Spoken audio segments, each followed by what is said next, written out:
Do you have a Google Slides presentation but want to leave a couple slides out when you're presenting? Do you want your appendix slides sprinkled throughout the deck where they fit best? No need to move all your slides to the end. Just skip slides in one easy step. I'm Laura Mae Martin, Google's Productivity Advisor, here to show you how to work your space in Google Workspace. Today, we'll show you how to skip slides in Google Slides. In your Slides Edit view, right-click on the slide you want to skip and select Skip Slide from the menu. The slide will not show when you're in Present mode. In Print settings, you can toggle to include or exclude your skipped slides while printing. So there you have it. Skip slides in your presentation in one easy step.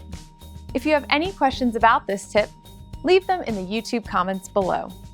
Looking for more tips just like this? Follow Google Workspace on Twitter, Facebook, and LinkedIn.